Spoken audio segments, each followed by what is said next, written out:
What's the worst reason you woke up? Please do like, share, and subscribe. Cockroach walking on my lips with no shame. I brutally murdered it as soon as I yeeted it halfway across the room. Might still be alive. One time, I got woken up by a blood-curdling scream in the middle of the night. I live alone, and it also woke up my dog, who was freaked out the rest of the night. Searched everywhere, including outside, and didn't find anything. I woke up to my mom calling me sobbing because she thought I had died. I was 10 hours away, and my blood sugar was severely low and wasn't answering any calls. That was horrifying. For me, it was to be told I had to help bring my dog in from outside. It was 5:30 a.m., and my mother had let the dog out during her routine for getting ready to go to work. Our dog was 11 years old, battling hip dysplasia, and unfortunately his bones finally gave up on him on the ice outside. He couldn't get back up and had broke 2 legs at once. He was also suffering from arthritis and had survived bloat surgery. I ended up having to lift my 120-pound German Shepherd to the car to bring him to the vet in order to have him put down at 0600 and then go to school for exams at 0900. Miss you, bud. My parents freaking out every day when school starts in 2 hours and I get there with an hour and a half to spare. I mean, come on. I was late by 4 minutes once. I once woke up as I had this gut feeling that something wasn't right. Turns out it's what appears to be my mom standing over me holding a knife. Quite possibly the most terrifying experience of my life. I was dreaming I was cheating on my wife with a woman from a distant past. I was extremely aware of the pain I was causing, but I couldn't care less. I didn't care. I was throwing away everything for some excitement and lust. Cheating on my wife felt wonderful. Suddenly, it was 6 months later, and I realized the pain I caused. I had to come clean and tell my wife. I couldn't care about the outcome. She deserved better. I was overwhelmed by tears, grief, anger, sadness, bitterness, guilt, and immense pain. Then I woke up with my wife sleeping next to me. It took me 5 minutes to realize it was all a dream. Nothing was real, but the emotions I'd experienced were real. I felt shitty for the entire day. And that time I was living nearby Tully, Australia, and a giant tree frog jumped on my face while I was trying to sleep. 16-year-old me woke up at 4 a.m. to my father telling that I am now the man of the house and have to take care of my younger brother and mother. I never saw him again. My 6-year-old standing by the bed saying, "Mommy, I don't feel good," quickly followed by them projectile vomiting all over me, the bed, the carpet, and even the curtain. When I turned on the room light, it looked like a horror scene. I still can't eat spaghetti without dry retching. Shared a bunk bed with my brother. He had the top bunk. He also was a bedwetter up until 12. My parents got waterproofed sheets to help, so everything just ran off. I'd wake up to it dripping on my forehead. Ugh. My girlfriend's cat had epilepsy attack and started to scream like Nazgul with aggressive seizures in the middle of the night. First time for me to witness it, so I had no idea what was going on, and it was so dark that I couldn't see anything. Scared me so bad I didn't sleep at all the rest of the night. Cat is fine. She has good medication now. Our desk is right next to the bed. Cat jumped from the bed to the desk and landed right on my keyboard. In a panic, she launched the keyboard off the desk and into my face. Gotta love cats.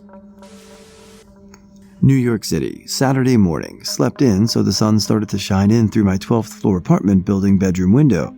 Saw a slight flicker of a shadow. Heard a loud wet thump and someone screaming, which got me out of bed.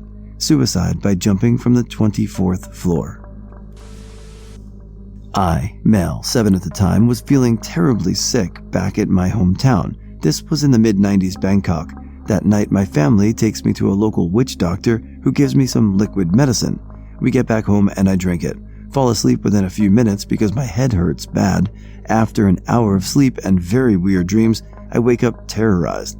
I was seeing unreal things, and my mind was numb and racing at the same time. I wasn't in my senses. Those hallucinations felt so real. I was watching some of the most disturbing scenes with my eyes open, dreams of which still haunt me to this day. Turns out I was drugged. The liquid contained opium, and I was tripping out of my mind for hours at end. I was 7 at the time, so yes, the opium did hit me hard. This was messed up because my parents knew that the liquid contained opium and they still made me consume it. I have never done any kind of drug since, and I never want to go through that experience ever again.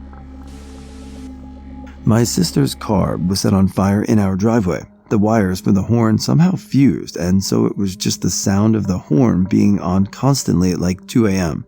I thought it was my old alarm clock under my bed until I looked out the window and just saw flames.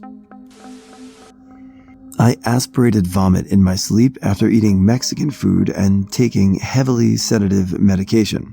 I couldn't breathe with so much food or acid in my lungs. I went outside coughing it up and blowing it out of my nose for over an hour. I had no idea what was happening and thought I was dying. The food was heavy with red sauce, so it seemed like I was coughing up blood that smelled and tasted like puke. It was terrifying.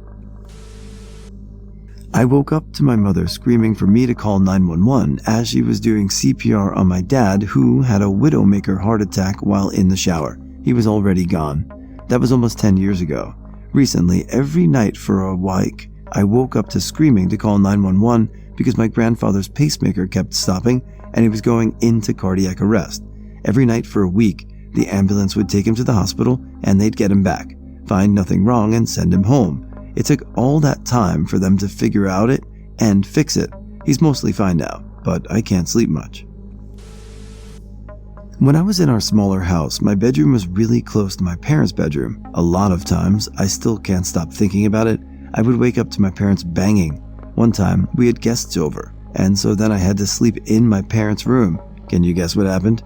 I was trying to sleep when all of a sudden, I hear soft kissing in the background. Then it starts to get worse, until they are moaning so loud. Worst day of my life. Come on, parents. Woke up to my dog not breathing. He was a small 13-year-old doggy and already had health issues with his heart, water in lungs, and seizures. I had him since I was 10. At 23, I was living alone and woke up at around 3 or 4 a.m. with him beside me on the bed. I put my hand on him, and he was already cold. My heart started racing. My eyes watered as I gave him my last hug, pushing the last bit of air out of his lungs. I was in shock. Put him on a pillow, covered him with a blanket, and just sat there waiting for the sun to come up. My brain just couldn't process that he was gone. So many things changed through the years, and he was my only thing that stayed constant in my life. I took my little body with me and drove to my grandpa to help me bury him, since he was the only family I had in the country at the time, and he loved that dog too. So at 7 a.m., we're digging a hole for my best friend while both of us are crying like little kids. After I say my final goodbye, I came to work 3 hours later than I should and just cried the whole day and the day after. My boss was scolding me for the rest of the month for the 3 hours of work I missed. That was my worst morning. I had a roommate that invited me to a party and I politely declined as I had an important exam in the morning and really needed my sleep. He attended the party and apparently consumed a bunch of Molly and drank alcohol and then came home. He woke me up at around 1 a.m. with his dick out, crying, asking me to look and see if he had herpes. He definitely did. That was pretty awful for me. I moved out shortly after this incident. I was napping when my wife woke me up. Do you hear that? Apparently the fire sprinkler pipes froze and burst above our bedroom during freezing conditions. The sound of all that water rushing above our heads was horrible. Ultimately, it began leaking through our light fixture, ceiling fans, and fucked our condo up. Bad day. Nothing compared to some other comments here, but just this last night, I had an intense day, from having to almost negotiate with my client about pricing, to my partner having existential crisis, love her to bits, putting it mildly, and some other relatively mild things. It was plenty enough to have trouble falling asleep. When I finally partially did, I got woken up by my own dreams. I dreamt that a cop apparently pulled me over, and I thought I can get going. And then the chip, standing on the passenger side, knocked on the window and somehow honked the horn. I guess he had it in his hand. The honks woke me up, freaking out that it probably looked like I'm trying to run away or that I didn't pay attention. After just barely falling asleep after a rough day, my own dreams woke me up, and you can be sure I had trouble falling asleep again.